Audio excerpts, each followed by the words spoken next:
اللہ رب العالمین کی تعریف اور حمد و ثنا کے لیے یقیناً آداب کا تعلق روح اور جسم کی طرح ہے کہ جس طرح اگر روح جسم سے نکل جائے تو وہ محض جسم ہے، جامد ہے اور بیکار ہے، اس کا کوئی فائدہ نہیں ہے۔ اسی طرح اگر حمد ہو یا نعت رسول مقبول صلی اللہ علیہ وسلم ہو یا اہل بیت اطہار اور صحابہ اکرام اہل اللہ کی یہاں مناقب پیش کیے جائیں، تو اگر آداب ملوث خاطر نہیں ہوں گے تو یقیناً اس کی جو تاثیر ہے، جو برکت ہے، ہم اس سے محروم ہو جائیں گے۔ قرآن کریم میں حمد باری تعالیٰ کے خود آداب اللہ رب العالمین نے سکھائے، جس طرح قرآن کریم کی انتہائی خوبصورت اور جس میں عقیدہ توحید کے تمام پہلوؤں کو بیان فرمایا گیا، اور اس زمانے میں جتنے بھی توحید سے منافی تصورات تھے، عقائد تھے،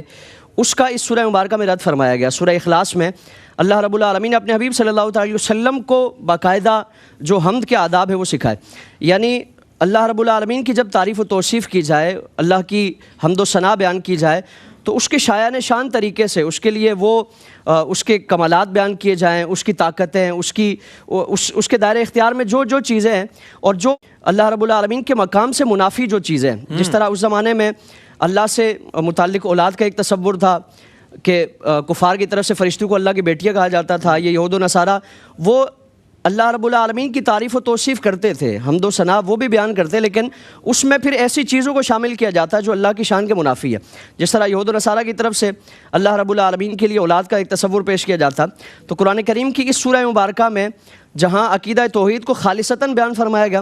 اسی کے ساتھ ساتھ یہ بھی سکھایا گیا کہ جب بھی اللہ کی تعریف و توصیف کرنی ہو تو کوئی بھی ایسا جملہ یا کوئی بھی ایسا طریقہ استعمال نہ کیا جائے جو اللہ رب العالمین کی شان کے منافی ہو۔ تو قرآن فہمی اور احادیث رسول صلی اللہ علیہ وسلم کو جاننا، اس کو سمجھنا، یہ حمد باری تعالیٰ کو کہنے کے لیے، پڑھنے کے لیے یہ سب سے بنیادی چیز ہے۔ کیونکہ جب قرآن پڑھیں گے اور آپ صلی اللہ علیہ وسلم کے فرامین پڑھیں گے تو ہمیں یہ پتہ چلے گا کہ مقام الوہیت کیا ہے، توحید کیا ہے، اس سے متعلق اسلامی نقطہ نظر کیا ہے۔ جب یہ ساری چیزیں ہمارے علم میں ہوں گی تو پھر ہم اللہ رب العالمین کی شان ایسے بیان کریں گے کہ اس میں کوئی بگاڑ یا کوئی خرابی کا کوئی پہلو نہیں ہوگا۔ پھر اس کے ساتھ ساتھ جب اللہ کی حمد و ثنا اور تعریف و توصیف بیان کی جائے تو ایک عاجزانہ طور پر، انکساری کے ساتھ، تواضع کے ساتھ، اور اللہ رب العالمین کا خوف اور خشیت رکھتے ہوئے، یعنی ہم کسی دنیاوی بادشاہ کے ہاں کوئی کلام نہیں کرنے جا رہے، بلکہ اور پھر دنیاوی بادشاہوں کے ہاں یا جو بڑے حکام ہیں ان کی اگر تعریف و توصیف کی جاتی ہے یا ان کی شان میں کوئی کلام ان کے سامنے کیا جاتا ہے تو ہم کتنا ادب کو ملوث خاطر رکھتے ہیں، اور ہر ممکن یہ کوشش کرتے ہیں کہ ہم سے کوئی ایسی غلطی یا کوئی ایسی کوتاہی سرزد نہ ہو جائے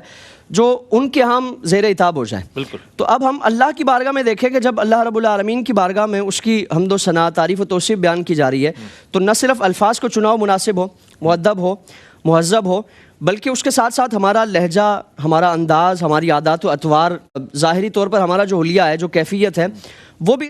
اس کے تقاضوں کے مطابق ہو کہ جب اللہ کی حمد و ثنا